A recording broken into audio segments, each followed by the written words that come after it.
I spent over 50,000 euros over the last years as a professional FPV drone pilot. In a world full of FPV drones, the amount of cheer is endless. So I did the most selfless thing in the world and bought as many FPV drones as I could. So you don't have to. So honestly, I'm not selfless at all. I'm just a little bit too addicted to FPV drones. So yeah, in the following video I will talk about every single one of the FPV drones I currently have right now. Grab some popcorn and enjoy. Let's go. So the smallest drone for now is that drone right here. That's the QAV Pro Nano Whoop, and it's a 2-inch cine whoop with an O3 air unit on it. And yeah, that's basically a great drone to just fly around. You can also put a naked GoPro on it, but I think yeah, maybe 2.5-inch propeller size is better for this. So I've just bought that honestly for the FPV drone masterclass. There's a building video in it, and that's basically why I got this drone. And honestly, after flying it a few times, it really makes a lot of fun flying this thing around without a naked GoPro, because you got really great power to weight ratio. This is also under 250 grams, of course. So this thing makes a lot of fun just flying around in the garden, do some tricks and stuff. So this is definitely one just for the sake of flying. It's awesome. This is the QAV 2.5-inch version. So there's a V1 and a V2. Right now I got the older version. The drone I use mostly on my indoor shoots, also in combination with naked GoPros. I think the power to weight ratio is perfect, and I've personally built it here like a puller style drone, so the propellers are on top. Originally this is meant to be built like a pusher style, so the propellers are just pushing downwards, like here. See that? Motors on top, propellers pushing down. This is called pusher style, and this right here is the reversed option. It's called puller, or puller configuration. So you may be wondering, what is the advantage of this configuration right here? Yeah, it's basically the center of gravity is better, because the power of the propellers are also like here. At this carbon fiber plate, here's the battery and here are the motors, so it's pretty centered. The GoPro of course isn't centered if it's on there, but the rest is. So that's pretty nice for the flying performance if you don't only want to fly just indoor, but you also want to do some dives for outdoor. This has definitely enough power to do so.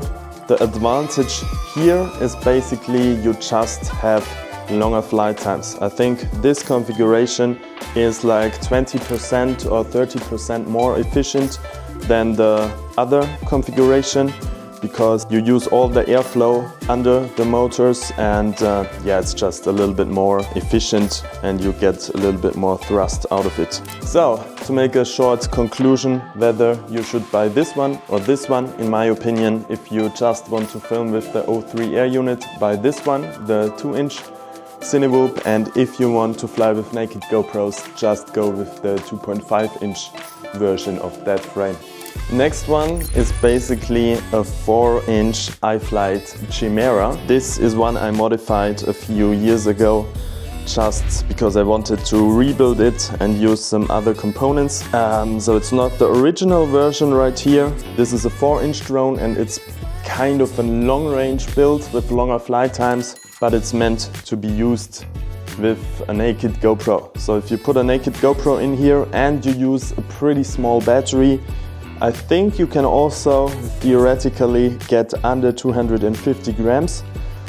It's hard, honestly, but it should be possible. So yeah, this is getting longer flight times than a 2.5-inch cine whoop, and that's basically it. But honestly, this is just laying around, so as a lot of other drones, because I most use my favorites, and all the other drones are basically just laying around in the shelf, honestly. So yeah, that's this one right here. And of course we will also see later the bigger brother of this one, the 7-inch version. And yeah, so let's basically continue now with the 5-inch drones, because we already have 2-inch, 2.5-inch, 4-inch right now, and let's get to the 5-inch drones. There I got a lot of them, so let's see. And then we got here this is the Gap RC Mark IV HD, I think. So this is a little bit of an older frame. Here we have the Drones Hydrophoby. And yeah, this one is the T-Motor FT5 frame. All of these are 5-inch. So I think most of you know these are the standard drones kind of. So without propeller, this one without propeller for storage reasons.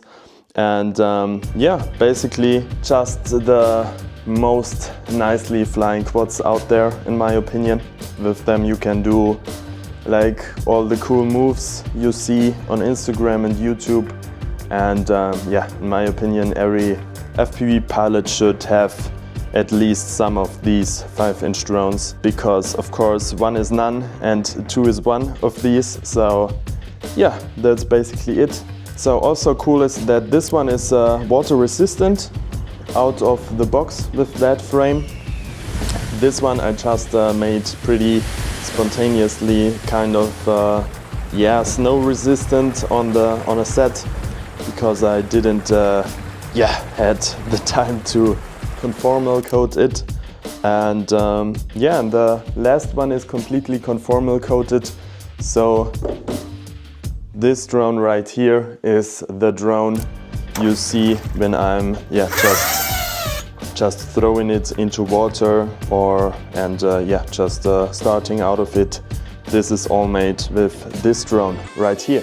And of course, let's continue with the QAV 5-inch Whoop right here. This is also a pretty nice frame, honestly. It's basically meant to be used with a naked Blackmagic.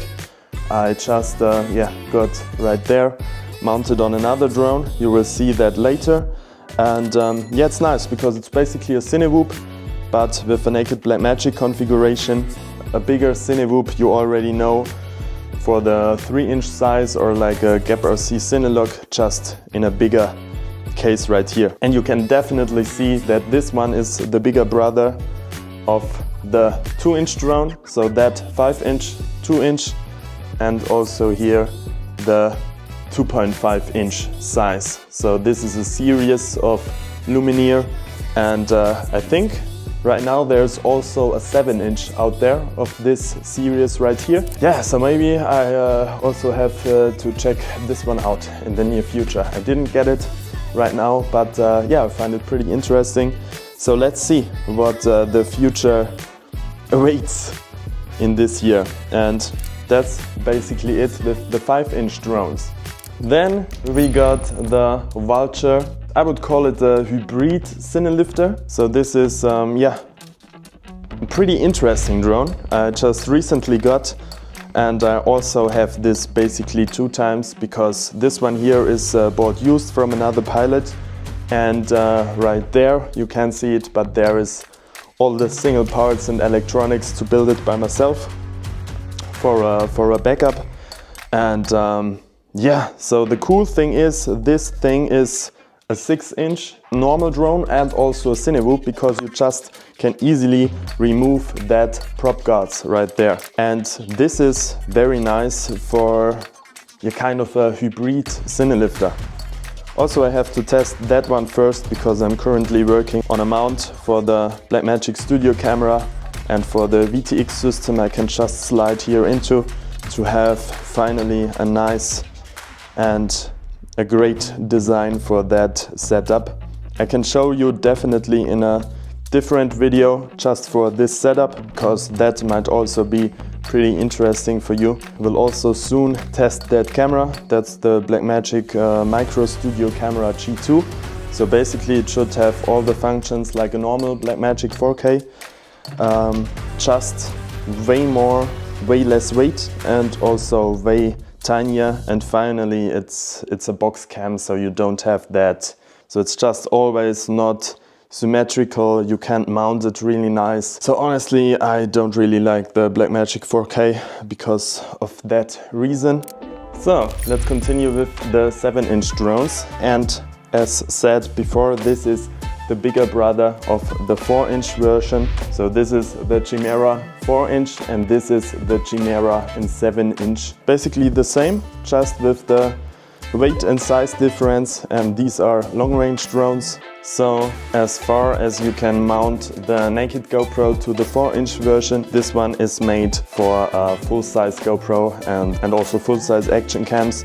And you can also mount bigger batteries in here. So that's basically it, and you also can get like 10 to 20 minutes of flight times with this setup. It's flying pretty smooth, so for everybody who is interested in getting longer flight times than just the, let's say the normal 5 minutes from a 5-inch, this setup is definitely for you. The next 7-inch drone right here, this is the PIGEON in 7-inch. So that's basically with the naked Blackmagic on right here. This camera, the Blackmagic Pocket 4K, decased and put into another special designed case with that drone. So it flies like a normal 5-inch. Of course, it's a little bit heavier. It's like 1.5 kilograms. Great flying, and you just get way better camera quality than a GoPro, and you have the possibility, of course, to mount different lenses. So this is one of the nicest flying cinelifters out there. The only downside for me personally is that I finally figured out that naked Blackmagics isn't just the thing for me. So I think I will like that setup over here with this camera way more than naked Blackmagics. And I also just bought a dedicated case because of course I want to use these drones as well. And with this one from Halo RC, with this mounting plate, you can also mount the Blackmagic Studio camera on here, on that lifter, and it uses the same mounting patterns as the naked Blackmagics. Let me sip my coffee real quick. I think, I think now we can start with the other cinelifters. Next one is this one, and that's basically the 8-inch SICCARIO. So I think this, with the thick together, this was one of the first cinelifter frames, I think 2020 or something, or 2019, designed from the designer Andy Shen, which is basically called Shen Drones, his company, and his artist name. This is originally made for the Red Komodo, I think, so for box cameras. You can very nicely put the box cam in here, and you have almost a perfect center of gravity. The main weight, the Komodo or something, is right sitting in the middle of the frame. But unfortunately, I'm not having a Komodo right now, so I used it at first for flying my GH5S, which worked pretty good. But for now, I'm just preferring using the naked Blackmagic and the PIGEON for cinelifter setups, because it's just more lightweight, easier, you get the same quality out of it. It flies more agile in my opinion, and you don't have to use that bigger batteries, which is also pretty nice. Just faster to charge and so on. So that's basically a pretty nice drone, but honestly I don't use it that often right now. But maybe this year it will change, because I want to focus way more on cinelifters than on GoPro cameras. And that's an 8-inch propeller right here. So you have 8 of them here on the drone. So that's basically also the first octocopter today. So if you're wondering where I stole all my gear, it's right in that corner. There are all my cases, charging cases, drone cases and so on. So there is where I store all my drones. It's not really cinematic looking, this corner right there. So I like to hide it a little bit, but there is where we got the next cinelifter in that case. So this is another drone of the Lumineer series, and it's the QAV Pro lifter. And this is also basically a 9-inch octocopter. What I really like on this drone is the camera mounting, because honestly at the RR FPV camera mounting plate, it's I hate to just adjust the angle.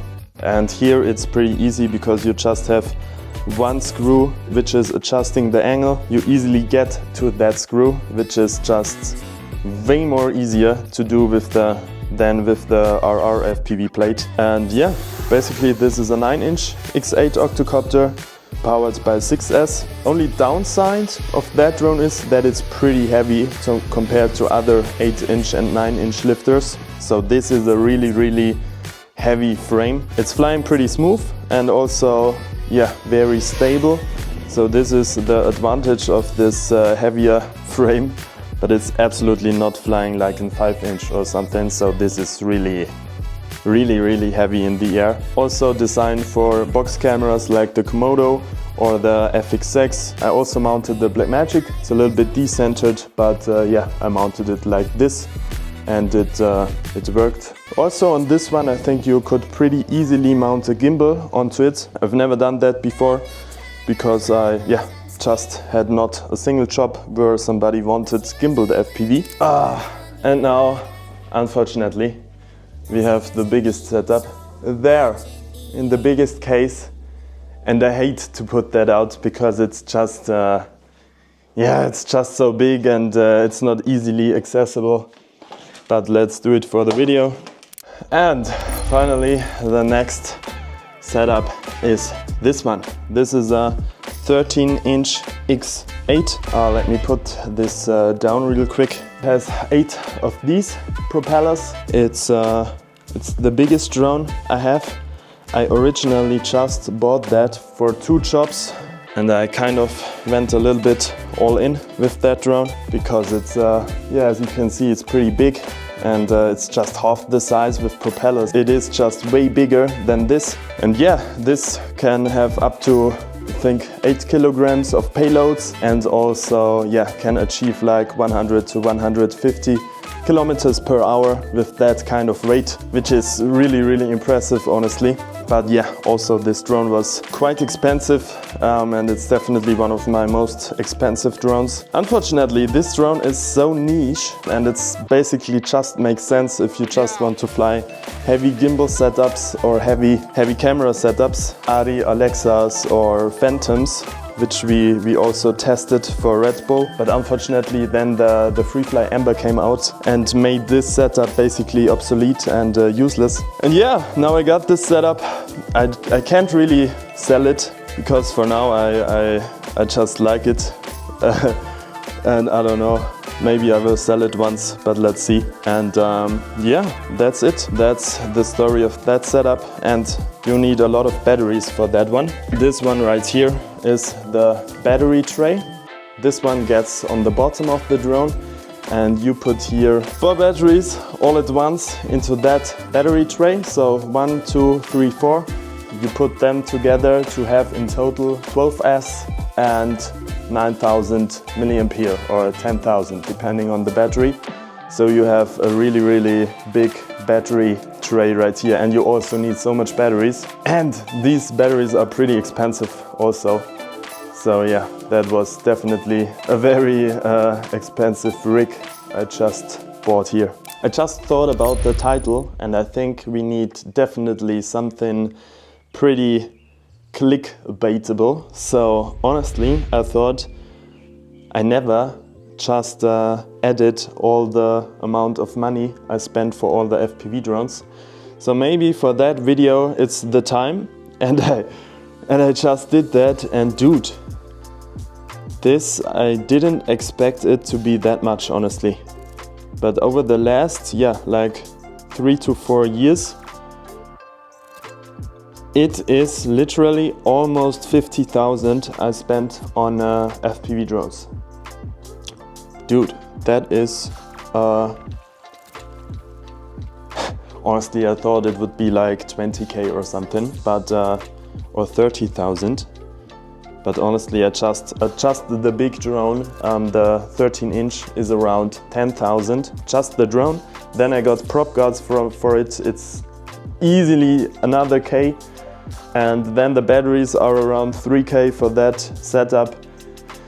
And so on. Then the cases, all the drones, the cameras for the FPV stuff. And all in all, so I didn't do every penny, you know, but all in all, I think with every equipment, gear, the goggles, the cases, the drones, the cameras, the batteries, and all that stuff, the charges, it's yeah, it's basically really around 50K. So I did my pretty fast numbers here, and I got around 48,000. But if I think about it, I just didn't add the charges. Yeah, and all that stuff. So let's say around 50,000. Yeah, just so you know, you can. Yeah, it's. Well, honestly, it got into kind of an obsession over the years. But yeah, I'm glad I can use that stuff to also make a lot of money back. So that's the nice thing about that. Alright, so I think you will definitely see some title like I spent over 50,000 euros into FPV drones, so you don't have to, or something. So I just wanted to, yeah, to get you a little insight into that too, because I just noticed I didn't speak about the prices of the drones and all the equipment. So yeah, here you go. All right, so that's the prices. So you know also that that stuff right here. But just be safe. You don't need that amount of money to just start with FPV. You know, I just reinvested in the first 1 or 2 years. I reinvested all the money I made with FPV back into the equipment. So just by now, I got all the basics you really need. And yeah, you don't need to have that much money to put into FPV drones to make some money back from it. So yeah, that's a topic for another video. So yeah, let me know what you think. Maybe we will do another video on how you can make some money by using FPV drones. And alright, I hope you liked that video. Leave me a comment. What's your favorite drones from that fleet? And yeah, see you soon in the next video. Let me show you real quick how it went. So here we have the CHIMERA 7, the CHIMERA 4-inch, the 2 Whoops, the VULTURE, the 6-inch drone. Here we have the 13-inch one. There we have the 5-inch 3 times. There is all my bags and cases. Here we have the 9-inch, the 8-inch, the QAV Pro, again 2 times.